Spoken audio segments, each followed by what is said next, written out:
In the late 1950s, when Fidel Castro was taking his revolution out of the mountains toward the ultimate victory of Havana, the world watched what was believed to be a popular uprising of the people. There is not communism or Marxism in our ideas.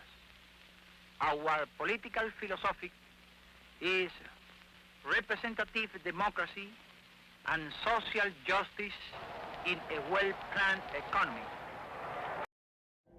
Somebody has said that freedom is everybody's business. And as a newspaperman, I flew down to Cuba for this exclusive interview with Fidel Castro. Finally met him 3 hours by car beyond Havana at Matanza. The interview took place in a forest of Tommy guns at 2 a.m. and I asked these questions. You know, Batista propagandists all through our country and through the world always pictured your army not as a wonderful group of revolutionary youngsters who wanted to make corrections. They said your army was communist and that you were communist. But I've seen your army. They wear scapulars. They wear medals around their neck. They carry Bibles. Cuba, I know, is mostly Catholic. And you too, aren't you Catholic? Yes, I studied in Catholic school during more than 12 years.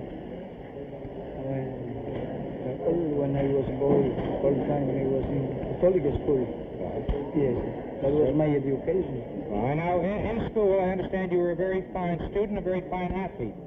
Were you a baseball pitcher? Yes, I was pitcher, basketball, track, swim, football, and everything, every sport. Well, undoubtedly, all of that exercise you did in school prepared you for this role now. Yes, it helped me very much now in this work because I found myself in good condition for resisting the mountain, the long walking, and all the work. I'd like to ask you a couple of questions, Fidel.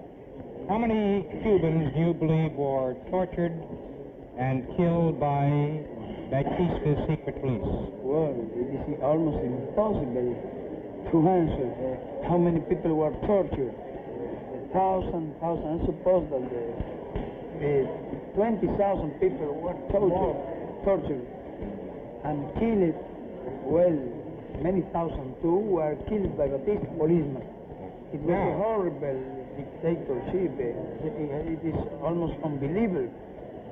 Now, it's exactly 10 minutes after 2 a.m. here in Cuba.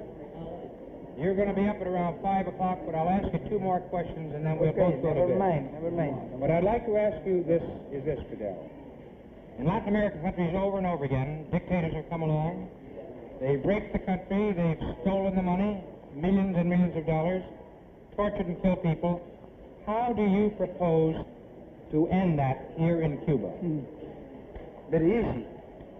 Not permitting that any dictatorship come again to rule our country. You can be surely that Batista is or will be the last dictator of Cuba. Because now we are going to improve our democratic institution so that no one can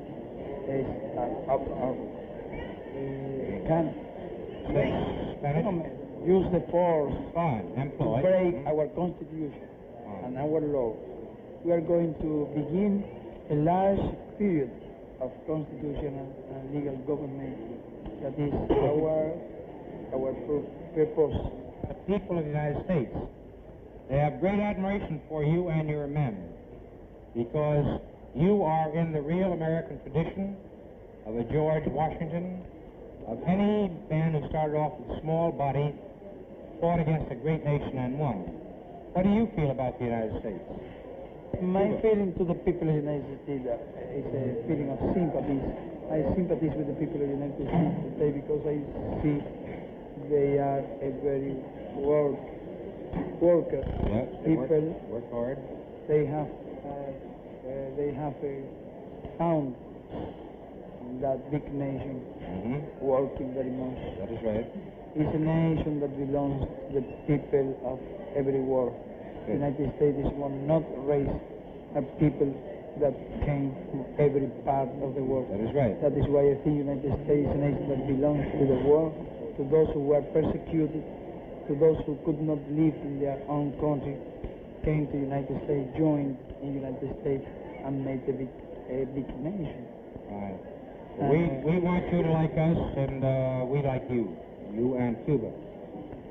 Fidel, it's been a very great honor to meet you. Okay. And I want to very glad and very happy for the honor of your interview. Well, I am only sorry because I am something tired. Well, you're going to get and to bed right now. I suppose that I am not very much clear this night, Oh, and that my English is not good.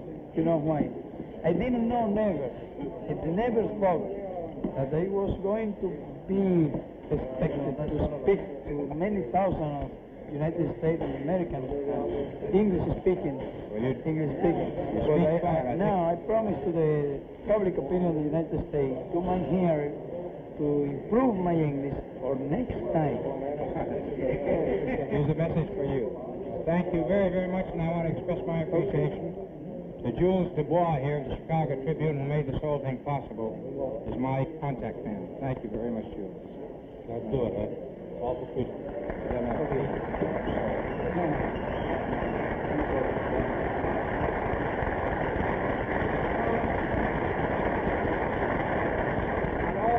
To express my appreciation to Andy Laszlo, our cameraman, and his crew went down there and got that under the most difficult conditions because this was a real war scene when we walked in on it.